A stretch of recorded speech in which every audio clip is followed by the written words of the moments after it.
नमस्कार, स्वागत है आप सभी का डीडी न्यूज में। आपके साथ मैं हूं संध्या शर्मा। आइए बुलेटिन की शुरुआत करते हैं अब तक की हेडलाइंस के साथ। प्रधानमंत्री ने वीडियो कॉन्फ्रेंसिंग के जरिए नवनियुक्त युवाओं को 51,000 से अधिक वितरित किए नियुक्ति पत्र। नवनियुक्तों से नागरिक देवो भवः का मंत्र अपनाने का आह्वान। पीएम ने युवाओं को बताया राष्ट्र की प्रगति और सफलता की नींव। सुरक्षा बलों का ताबड़तोड़ एक्शन जारी। 3 और आतंकियों के घर गिराए गए। अब तक कुल 5 आतंकियों के मकान नेस्तनाबूद। पहलगाम हमले की यूएनएससी ने की निंदा। गुजरात में घुसपैठियों के खिलाफ बड़ी कार्रवाई। पुलिस ने अहमदाबाद और सूरत से 1000 से अधिक घुसपैठियों को पकड़ा, ज्यादातर बांग्लादेशी नागरिक। इलेक्ट्रॉनिक कंपोनेंट मैन्युफैक्चरिंग के लिए मंत्रालय के दिशा निर्देश और निवेश पोर्टल की केंद्रीय मंत्री अश्विनी वैष्णव ने की शुरुआत। मेक इन इंडिया की दिशा में बड़ा कदम। इस योजना से निवेश और रोजगार के नए अवसर पैदा होने की उम्मीद। और पोप फ्रांसिस की अंतिम विदाई। दुनिया भर से लोग उन्हें श्रद्धांजलि देने के लिए पहुंचे। राष्ट्रपति द्रौपदी मुर्मू ने किया अंतिम दर्शन। प्रधानमंत्री नरेंद्र मोदी और ट्रंप, ज़ेलेंस्की समेत कई राष्ट्राध्यक्षों ने भी दी श्रद्धांजलि। और आइए सभी खबरों को जान लेते हैं विस्तार से। प्रधानमंत्री ने वीडियो कॉन्फ्रेंसिंग के जरिए नवनियुक्त युवाओं को 51,000 से अधिक नियुक्ति पत्र वितरित किए। ये रोजगार मेले का 15वां संस्करण था। देश भर में कुल 47 जगहों पर रोजगार मेला आयोजित किया गया। अक्टूबर 2022 में रोजगार मेला शुरू होने के बाद से केंद्र सरकार ने 10 लाख से ज्यादा स्थायी सरकारी नौकरियां दी हैं। केंद्र सरकार की ये पहल रोजगार सृजन, नियुक्तियों में पारदर्शिता सुनिश्चित करने की दिशा में बड़ा कदम है। प्रधानमंत्री ने युवाओं का देश की आर्थिक प्रगति और आंतरिक सुरक्षा को मजबूती देने के लिए आह्वान किया। उन्होंने कहा कि दायित्वों का ईमानदारी से निर्वहन ही राष्ट्र निर्माण की सुनिश्चित करेगा। उन्होंने नवनियुक्तों से नागरिक देवो भवः का मंत्र अपनाने का आह्वान किया। आपके कार्य का मकसद केवल पद प्राप्त करना नहीं है। आपका पद भारत के हर नागरिक की सेवा करने और देश की प्रगति में अपना योगदान देने के लिए है। अभी कुछ दिन पहले सिविल सर्विसेज डे पर मैंने एक मंत्र दिया था और मैंने कहा था कि हम सरकार में जितने भी लोग हैं, हमारे लिए तो एक ही मंत्र सर्वोपरि होना चाहिए और वो मंत्र है नागरिक देवो भव। नागरिक देवो भव। नागरिक की सेवा ही आपके लिए, हम सब के लिए देव पूजा के समान है। मैन्युफैक्चरिंग, डेटा इनोवेशन ऐसे कई क्षेत्र हैं जहां देश के युवा अपनी प्रतिभा दुनिया के सामने रख रहे हैं। भारत अब युवाओं को हर क्षेत्र में अवसर दे रहा है। प्रधानमंत्री ने कहा कि कुछ दिन बाद ही मुंबई में आयोजित होने वाले विव्स सम्मेलन एआई और इमर्जिंग मीडिया के क्षेत्र में युवाओं को एक मंच देगा। मुंबई में world audio visual and entertainment summit यानी वेव्स 2025 का आयोजन होने जा रहा है। इस आयोजन के केंद्र में भी देश के युवा हैं। देश के यंग क्रिएटर्स को पहली बार इसी तरह का मंच मिल रहा है। मीडिया, गेमिंग और एंटरटेनमेंट फील्ड के इनोवेटर्स के लिए ये प्रतिभा दिखाने का अभूतपूर्व अवसर है। देश भर के आज 47 स्थानों पर 15वें रोजगार मेले का आयोजन किया गया। इस संदर्भ में नई दिल्ली स्थित राष्ट्रीय मीडिया केंद्र में भी रोजगार मेले का आयोजन किया गया, जिसमें केंद्रीय मंत्री अश्विनी वैष्णव और डॉक्टर जितेंद्र सिंह ने 19 विभागों के लगभग 200 से ज्यादा लोगों को नियुक्ति पत्र प्रदान किए।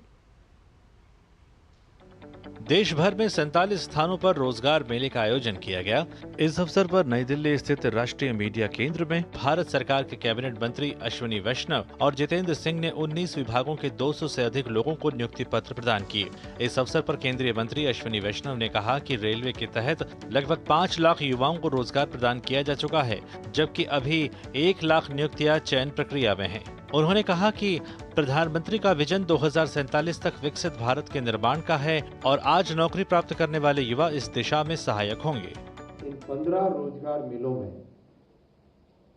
10 लाख से अधिक नौजवानों को सरकारी नौकरी दी गई। 10 लाख। उसमें केवल रेलवे का अगर हिस्सा देखें, मोदी जी के इन 11 वर्षों में 5,07,000 लोगों को रेलवे में नौकरी दी। 1,12,000 वैकेंसीज का रिक्रूटमेंट चल रहा है।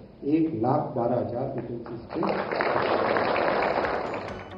डाक, उच्च शिक्षा, रेलवे, वित्त सेवा, गृह मंत्रालय, EIC और EPFO में नियुक्ति हासिल करने वाले युवाओं के चेहरे पर खुशी थी। उन्होंने प्रधानमंत्री का आभार जताया और विकसित भारत बनाने के लिए अपना संपूर्ण योगदान देने का संकल्प लिया। वो फेस ऑफ इंडिया है एक तरीके से और हमेशा गाइड भी करते रहते हैं।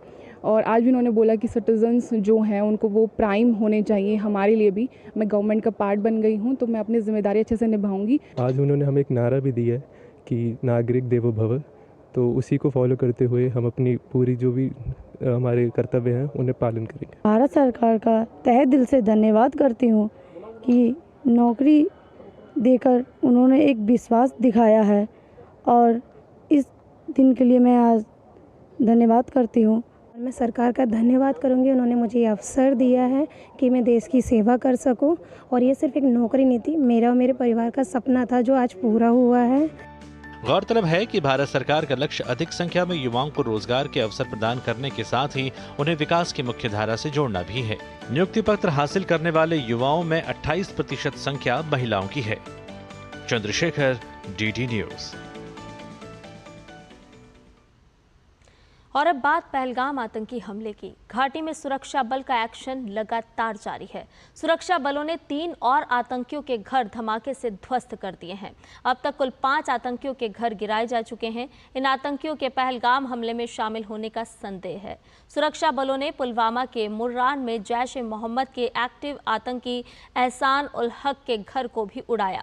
इसने 2018 में पाकिस्तान जाकर ट्रेनिंग ली थी। 2018 में पाकिस्तान में ट्रेंड एहसान हाल ही में घाटी में फिर से दाखिल हुआ था। इसी तरह सुरक्षा बलों ने कुलगाम जिले के आतंकवादी जाकिर अहमद गनई का घर ध्वस्त कर दिया है। कुलगाम के मतलहामा में गनई के घर को सेना ने विस्फोट कर ध्वस्त किया। गनई 2023 से आतंकी रैंकों में सक्रिय है। इसके अलावा शोपियां में छोटी पोरा में आतंकवादी शाहिद अहमद कुटे का मकान भी ध्वस्त कर दिया गया। शाहिद 2002 से सक्रिय है। सुरक्षा बलों ने कुलगाम जिले के कायमोह इलाके के ठोकरपोरा में सुरक्षा बलों ने आतंकियों के 2 मददगारों को गिरफ्तार किया है। इससे पहले पहलगाम आतंकवादी हमले में लश्कर ए तैयबा के 2 आतंकवादियों के जम्मू कश्मीर स्थित घर विस्फोट में नष्ट कर दिए गए। ये घर गुरुवार रात को विस्फोट में नष्ट हुए। अधिकारियों ने बताया कि सुरक्षा बल लश्कर ए तैयबा के 2 आतंकवादियों आदिल हुसैन थोकर और आसिफ शेख के मकानों में तलाशी ले रहे थे, तभी वहां पहले से रखे विस्फोटकों में विस्फोट हो गया। उन्होंने बताया कि विस्फोटकों के कारण मकान नष्ट हो गए।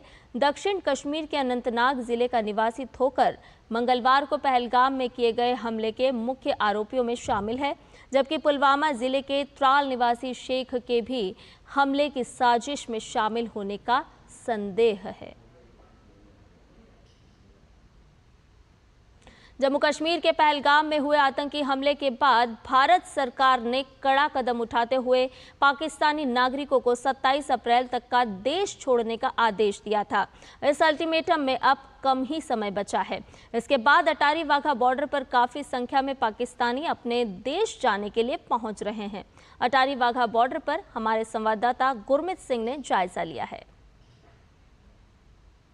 27 अप्रैल की डेडलाइन फिक्स करने के बाद अब बड़ी संख्या में अटारी वाघा सरहद पर पाकिस्तानी नागरिक पहुंच रहे हैं। अपने वीजा क्लियरेंस, अपने जो डॉक्यूमेंट्स हैं वो वेरीफाई करवाने के बाद वो वापस अपने मुल्क जा रहे हैं। तो ये गाड़ियों की तस्वीर देख सकते हैं आप कि बड़े स्तर पर गाड़ियां यहां पर पहुंच रही हैं। अब जो रिश्तेदार हैं वो अपने रिश्तेदारों को छोड़ने के लिए पाकिस्तान जो जाना चाहते हैं उनको छोड़ने के लिए यहां पर पहुंच रहे हैं। जो सबसे पहले इनिशियली जो फैसला हुआ था वो कुछ डाइकॉटमस सिचुएशन थी 1 मई को लेकर कि 1 मई तक पाकिस्तानी नागरिकों को भारत छोड़ना है, मगर इसके बाद मिनिस्ट्री ऑफ एक्सटर्नल अफेयर्स, विदेश मंत्रालय की ओर से जो स्पष्टीकरण दिया गया उसमें साफ तौर पर 27 अप्रैल की डेडलाइन फिक्स की गई। अब इस बॉर्डर को जितने लोगों ने अभी तक क्रॉस किया, अगर 24 अप्रैल की बात की जाए तो 28 पाकिस्तानी नागरिक जो भारत में रह रहे थे उनकी ओर से भारत को छोड़कर वो पाकिस्तान चले गए। उसके साथ ही सेम डे, उसी दिन भारतीय नागरिक जो पाकिस्तान में रह रहे थे 105 वो वापस भारत पहुंचे। 25 अप्रैल को ये जो आंकड़ा है ये बढ़ा, तकरीबन 3 से 4 गुना पाकिस्तानी नागरिक ज्यादा भारत छोड़कर पाकिस्तान की ओर गए। तकरीबन 191 पाकिस्तानी नागरिक भारत छोड़कर पाकिस्तान की ओर गए, जबकि पाकिस्तान में रह रहे भारतीय नागरिक जो वीजा लेकर यहां से गए थे वो भी बड़ी संख्या में तकरीबन 287 नागरिक वापस आए 25 अप्रैल को। अब इसके बाद ये जो टोटल आंकड़ा है वो काफी बढ़ जाता है, मगर आज का आंकड़ा जो है जो शाम तक आएगा वो काफी देखना दिलचस्प होगा, क्योंकि इमिग्रेशन का और इसके साथ ही बीएसएफ का ये मानना है कि आज का दिन काफी महत्वपूर्ण है, बड़ी संख्या में लोग इसमें पहुंचेंगे। अब जो वीजा कैटेगरीज है उसी को लेकर दिन निश्चित किए गए हैं और वीजा कैटेगरीज में जो सबसे इंपॉर्टेंट है वो ऑर्डिनरी वीजा है। ज्यादातर नागरिकों को, पाकिस्तानी नागरिकों को ऑर्डिनरी वीजा इशू किया गया है और उसी के लिए 27 अप्रैल की डेडलाइन भी फिक्स की गई है। इसके साथ ही जो मेडिकल वीजा है उसके लिए 29 अप्रैल की डेडलाइन है, मगर मेडिकल वीजा जिनके पास है वो भी कई नागरिक आज ही बॉर्डर क्रॉस करने के लिए अटारी वाघा सरहद पर पहुंचे हैं। मनोज साहनी के साथ भलिंदर ठाकुर, गुरमीत सिंह, डीडी न्यूज, अटारी वाघा सरहद, पंजाब। पहलगाम में हुए आतंकवादी हमले के बाद भारत सरकार ने पाकिस्तानी नागरिकों को डिपोर्ट करना शुरू कर दिया है। इसी क्रम में उत्तर प्रदेश की पुलिस ने लखनऊ के गोमती नगर में अस्थायी वीजा पर रुके हुए 8 पाकिस्तानी नागरिकों को अपने देश पाकिस्तान भेज दिया है। डीसीपी सेंट्रल आशीष श्रीवास्तव ने बताया कि पुलिस लगातार पाकिस्तानी नागरिकों को चिन्हित कर रही है और उनको देश जाने के लिए हिदायत दे रही है। यहाँ पर टूरिस्ट वीज़ा पर 8 लोग लखनऊ में पाए गए थे। उन सभी से वार्ता करके उनकी स्टैंपिंग करके उनको यहाँ से वापस पाकिस्तान पहुँचने के लिए भेज दिया गया है। वो दिए गए टाइम लिमिट में यहाँ से पाकिस्तान पहुँच जाएंगे। इसके अतिरिक्त अभी लखनऊ में 410 ऐसे पाक नागरिक हैं जो LTV पर हैं, इनके संबंध में अभी भारत सरकार के द्वारा कोई निर्देश जारी नहीं किए। इधर यूएन की संयुक्त राष्ट्र सुरक्षा परिषद ने जम्मू कश्मीर के पहलगाम में 22 अप्रैल को हुए आतंकवादी हमले की कड़ी निंदा की है।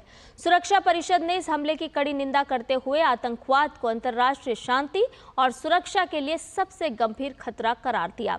सुरक्षा परिषद के सदस्यों ने आतंकवाद के इस निंदनीय कृत्य के अपराधियों, आयोजकों, वित्त पोषकों और प्रायोजकों को जवाबदेह ठहराने और उन्हें न्याय के कटघरे में लाने की आवश्यकता पर जोर दिया। सुरक्षा परिषद ने कहा कि इन हत्याओं के लिए जिम्मेदार लोगों को जवाबदेह ठहराया जाना चाहिए। साथ ही सुरक्षा परिषद ने सभी राज्यों से अंतर्राष्ट्रीय कानून और प्रासंगिक सुरक्षा परिषद प्रस्तावों के तहत इस संबंध में सभी संबंधित अधिकारियों के साथ सक्रिय रूप से सहयोग करने का आग्रह किया।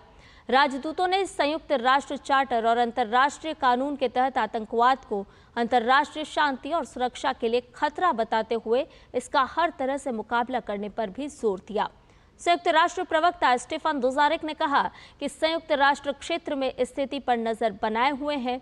उन्होंने भारत सरकार और पाकिस्तान सरकार दोनों से अधिकतम संयम बरतने का आग्रह भी किया। पहलगाम में आतंकवादी हमले में नेपाली नागरिक सुदीप न्यौपाने की हत्या के खिलाफ काठमांडू की सड़कों पर विरोध प्रदर्शन किया गया। नेपाल की नेशनल डेमोक्रेटिक पार्टी ने पाकिस्तान द्वारा आतंकवाद का समर्थन करने की निंदा करते हुए विरोध मार्च भी निकाला। इस विरोध प्रदर्शन में लोगों ने बड़ी संख्या में भाग लिया। सूत्रों के अनुसार प्रदर्शनकारियों ने नेपाल में पाकिस्तान दूतावास को आतंकवादी हमलों की निंदा करते हुए एक ज्ञापन पत्र सौंपा और मांग की कि पाकिस्तान आतंकवाद का समर्थन करना बंद करे। रुक करते हैं बाकी की खबरों का। गुजरात पुलिस ने घुसपैठियों के खिलाफ बड़े पैमाने पर कार्रवाई की है। गुजरात के अहमदाबाद में 890 गैर कानूनी तरीके से रह रहे बांग्लादेशियों को हिरासत में लिया गया है। वहीं सूरत में 150 से अधिक अवैध बांग्लादेशियों को हिरासत में लिया गया। अहमदाबाद और सूरत पुलिस की एसओजी और क्राइम ब्रांच टीमों ने अलग अलग इलाकों से अवैध बांग्लादेशियों को हिरासत में लिया। अहमदाबाद क्राइम ब्रांच को चंडोला क्षेत्र में बड़ी संख्या में बांग्लादेशी नागरिकों के होने की सूचना मिली थी, जिसके आधार पर कार्रवाई की गई है। हिरासत में लिए गए घुसपैठियों के पास से फर्जी आधार कार्ड और अन्य पहचान पत्र बरामद हुए हैं। इनके खिलाफ पूछताछ जारी है और जांच पूरी होने के बाद इन्हें डिपोर्ट किया जाएगा।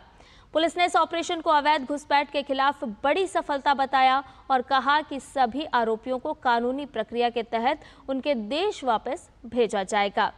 इस ऑपरेशन के बाद एक वीडियो कॉन्फ्रेंस से आगे के बारे में चर्चा की गई ताकि जल्द ही दूसरे जिलों में भी एक कार्रवाई हो सके। इस कॉन्फ्रेंस में राज्य के गृह मंत्री भी मौजूद थे।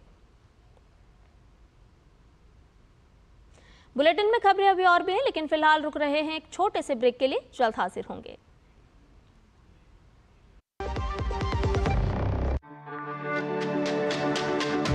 मेरी पसंद, मेरी पसंद, मेरी पसंद, मेरी पसंद, हमारी पसंद, हम सबकी पसंद। मजबूत देश का मजबूत सरिया हो गया स्टील। जो लक्ष्य चुना था समझ आने लगा है। जीएलए यूनिवर्सिटी, उच्च लक्ष्य की निश्चित प्राप्ति। ब्रेक के बाद समाचार में आपका एक बार फिर से स्वागत है। नागर विमानन महानिदेशालय ने शनिवार को सभी एयरलाइन ऑपरेटर्स को यात्रियों की सुविधा, सुरक्षा और विनियामक अनुपालन सुनिश्चित करने के लिए तत्काल प्रभाव से बेहतर यात्री हैंडलिंग उपायों को लागू करने के निर्देश दिए। हाल ही में अंतर्राष्ट्रीय हवाई क्षेत्र बंद होने और ओवरफ्लाइट प्रतिबंधों को देखते हुए कई उड़ान मार्गों में काफी बदलाव किया गया है, जिससे उड़ान की अवधि बढ़ गई है और तकनीकी रुकावटों की संभावना है। डीजीसीए की सलाह के अनुसार यात्रियों को मार्ग में बदलाव, यात्रा के समय में वृद्धि और उनकी यात्रा के दौरान किसी भी तकनीकी रुकावट के बारे में सूचित किया जाना चाहिए। ये संचार चेक इन, बोर्डिंग और डिजिटल अलर्ट के माध्यम से होना चाहिए। सलाह में यह भी कहा गया है कि एयरलाइंस को एक्चुअल ब्लॉक टाइम के आधार पर कैटरिंग सुविधा को रिवाइज करने की ज़रूरत है, ताकि किसी भी टेक्निकल स्टॉपओवर सहित पूरी उड़ान के दौरान पर्याप्त भोजन, हाइड्रेशन और विशेष भोजन की उपलब्धता सुनिश्चित हो सके। इसके अलावा एयरलाइंस को यह सुनिश्चित करने की ज़रूरत है कि विमान में मेडिकल सप्लाई को लेकर किसी तरह की कमी ना हो। इसी के साथ संभावित तकनीकी रुकावट वाले हवाई अड्डों पर आपातकालीन सेवाओं की उपलब्धता की पुष्टि करनी होगी। विमानन नियामक के अनुसार कॉल सेंटर और कस्टमर सर्विस टीम को लागू विनियमों के अनुसार देरी, मिस्ड कनेक्शन को हैंडल करने और सहायता या मुआवजा देने के लिए तैयार रहना चाहिए। इसके अलावा flight operation, customer service, ground handling, in flight service और मेडिकल पार्टनर के बीच तालमेल बनाए रखना भी जरूरी होगा। नियामक ने कहा कि सभी एयरलाइंस को इस निर्देश को अनिवार्य रूप से मानना होगा। इसका पालन न करने पर लागू नागरिक विमानन आवश्यकताओं के तहत विनियामक कार्रवाई हो सकती है। ये निर्देश तुरंत प्रभावी हैं और अगली सूचना तक लागू रहेंगे।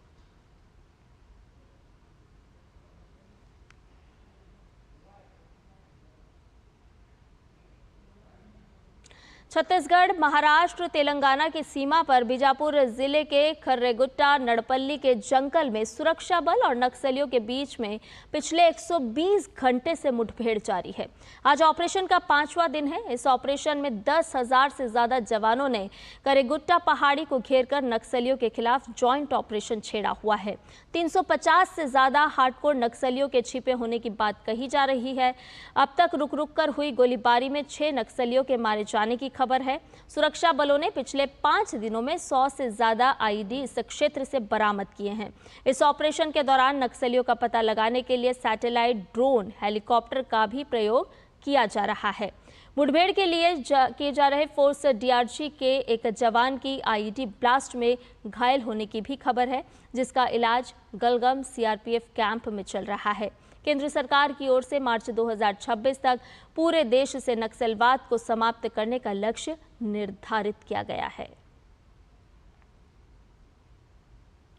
असम के मुख्यमंत्री हिमंत बिस्वा शर्मा और असम बीजेपी अध्यक्ष दिलीप सैकिया ने राज्य में आगामी पंचायत चुनाव के लिए असम बीजेपी का चुनाव घोषणा पत्र जारी किया।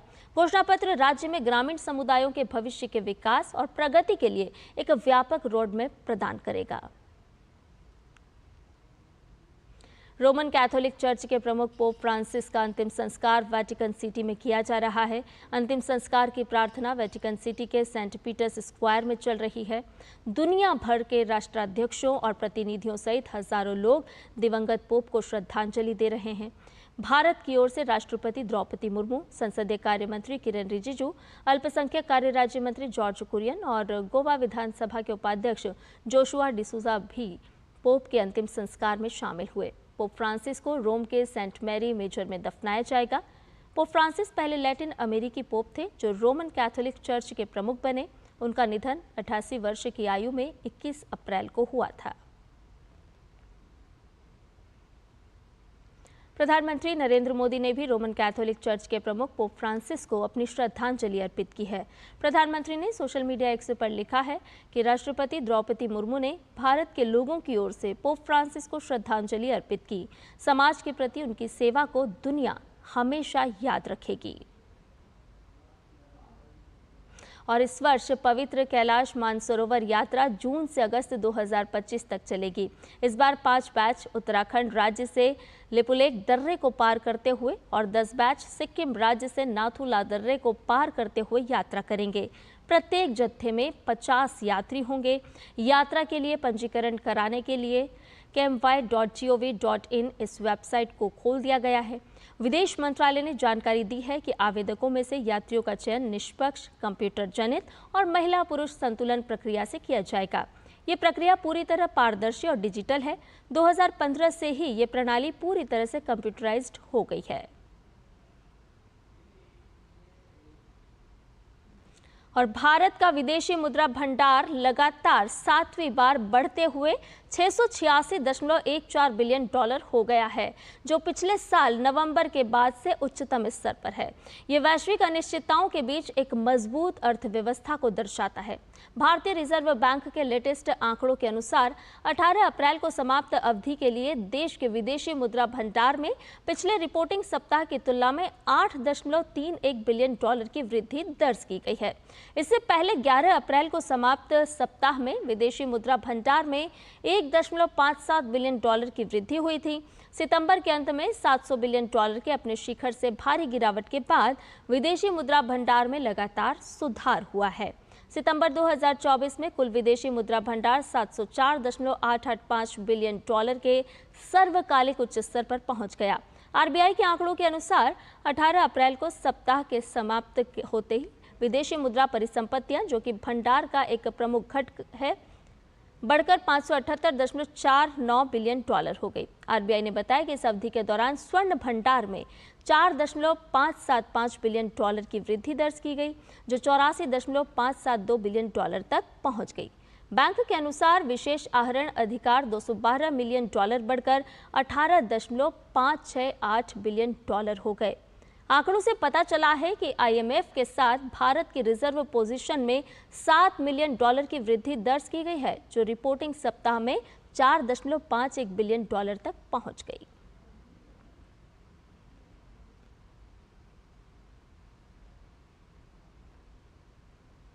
और आज 26 अप्रैल है। वर्ष 1986 में आज ही के दिन तत्कालीन सोवियत संघ के चेरनोबिल शहर में दुनिया की सबसे भयावह परमाणु दुर्घटना हुई थी, जहां चेरनोबिल परमाणु ऊर्जा संयंत्र का एक रिएक्टर परीक्षण के दौरान फट गया था और बड़ी मात्रा में रेडियोधर्मी पदार्थ हवा में फैल गए थे। इस दुर्घटना के कारण हजारों लोगों को अपना घर तुरंत छोड़ना पड़ा, बहुतों ने अपनी जान गंवाई और लाखों लोग कैंसर जैसी जानलेवा बीमारी का शिकार हो गए। 26 अप्रैल 1986 आधी रात के बाद का वक्त, एक ऐसा हादसा हुआ जिसने पूरी दुनिया को हिला कर रख दिया। सिर्फ एक टेस्ट चल रहा था, लेकिन उस एक गलती ने चेर्नोबिल के न्यूक्लियर रिएक्टर नंबर 4 को उड़ा दिया। रेडियो एक्टिव जहर बादलों के साथ यूरोप तक फैल गया। दमकल कर्मी बिना सुरक्षा कवच के अंदर घुस गए, लेकिन उन्हें पता नहीं था कि वो मौत से हाथ मिला रहे हैं। प्रिप्यात शहर, जहां 50,000 लोग रहते थे, हजारों जाने गईं, पीढ़ियां प्रभावित हुईं और जमीन आज भी जहरीली है। चेर्नोबिल सिर्फ एक हादसा नहीं था, ये चेतावनी थी कि जब इंसान सुरक्षा नियमों का उल्लंघन करता है, तब परिणाम बहुत भयावह हो जाते हैं। चेर्नोबिल 1986 एक ऐसा सबक जो कभी भुलाया नहीं जा सकता।